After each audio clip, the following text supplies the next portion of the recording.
Hi అండి, welcome to Haritha's diaries. So నేను ఈరోజు మీకు చూపించాలనుకుంటున్న ఐటెం ఏంటి అంటే సగ్గుబియ్యం అప్పడాలన్నమాట. చూద్దాం అది ఎలా చేస్తామో. ఫస్ట్ నేను ఒక 1/2 కిలో సగ్గుబియ్యాన్ని తీసుకున్నానండి. వాటిని ఫస్ట్ ఒకసారి నీళ్ళతో శుభ్రంగా కడిగేసేయండి. ఎందుకంటే ఒకవేళ ఏదైనా మట్టి అలా ఏదైనా ఉన్నా కూడా బాగా పోతుంది అన్నమాట.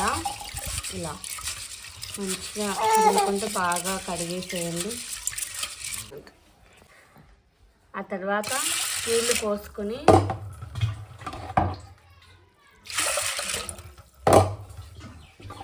ఇలా బాగా నీళ్ళు పోసుకొని ఒక 2 గంటల పాటు నాననివ్వండి. ఇలా ఈ సగ్గుబియ్యాన్ని ఒక 2 గంటల సేపు నానబెట్టుకున్నామండి. సో ఇప్పుడు దీని మీద ఉన్న వాటర్ని కలపకుండా ఇలానే కింద పడేసేయండి. వాటర్ అన్ని తీసి పెట్టుకున్నాక ఇంకో గిన్నె తీసుకుని అందులో ఏ కప్పుతో అయితే సగ్గుబియ్యాన్ని తీసుకున్నారో అదే కప్పుతో 4 కప్పులు వాటర్ యాడ్ చేసుకోండి.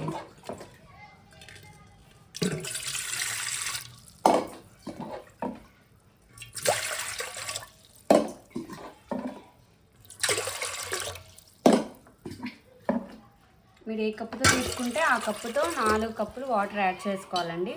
ఇప్పుడు ఈ వాటర్ని నేను స్టవ్ మీద పెడుతున్నాను. ఇందులోకి రుచికి సరిపడా ఉప్పు వేసుకోండి. వాటర్ వేసాక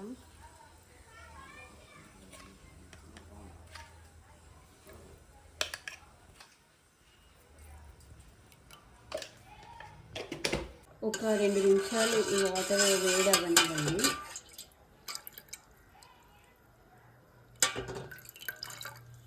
ఇప్పుడు ఈ వాటర్లోకి నేను డ్రైన్ చేసి పెట్టుకున్నాను కదండి, ఆ సగ్గుబియ్యం వేస్తున్నాను.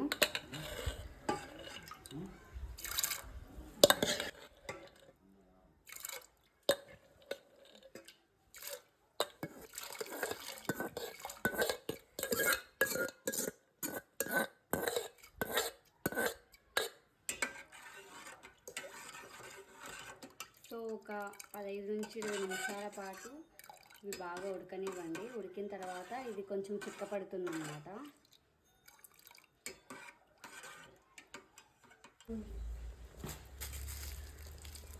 ఇలా కొంచెం పొంగు వస్తుంది కదండి. ఇందులోకి నేను జీలకర్ర యాడ్ చేస్తున్నాను. కావాలి అనుకున్న వాళ్ళు వాము కూడా యాడ్ చేసుకోవచ్చు. ఇంకా కొంచెం స్పైసీగా అలా కావాలనుకున్న వాళ్ళు పచ్చిమిర్చి కారము అలా కూడా యాడ్ చేసుకోవచ్చు అండి. ఇలా మరుగుతున్న దాంట్లోకి నేను ఫస్ట్ జీలకర్ర యాడ్ చేస్తున్నాను.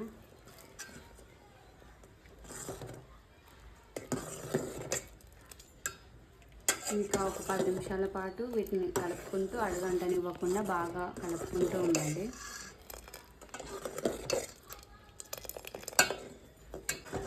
ఇప్పుడు చూడండి, జీలకర్ర వేసాక ఒక 15 మినిట్స్కి ఇది ఇలా చిక్కపడింది. ఇలా సగ్గుబియ్యం ఎక్కువ తెల్లగా లేకుండా చూసుకోండి. అలా అయినట్టయితే ఇది బాగా ఉడికినట్టు. ఇంక ఇదైతే అయ్యిందండి. ఒక 5 మినిట్స్ ఆగి ఇంకా మనం అప్పడలాగా పెట్టుకోవచ్చు. సో ఇలా స్పూన్తో మనం సగ్గుబియ్యం వడియాలని పెట్టుకోవాలి.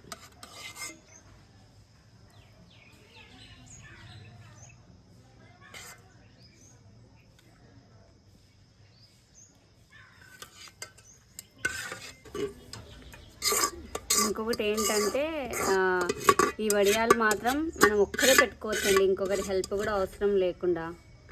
అదే వేరే వడియాలు అయితే కొంచెం టైం పడుతుంది. ఇవైతే మనం ఈజీగా స్పూన్తో వేసేసుకోవచ్చు. ఎక్కువ టైం కూడా పట్టదు, ప్లస్ ఉడకడానికి కూడా ఎక్కువ టైం తీసుకోదండి. ఏమంటే బాగా నానాలి, అదొక్కటే మెయిన్ అన్నమాట. సగ్గుబియ్యం బాగా నానితే తొందరగా ఉడికిపోతాయి. ఇక ఇవి బాగా ఎండిన తర్వాత మనం వేయించుకొని తినేసేయాలి. Thanks for watching.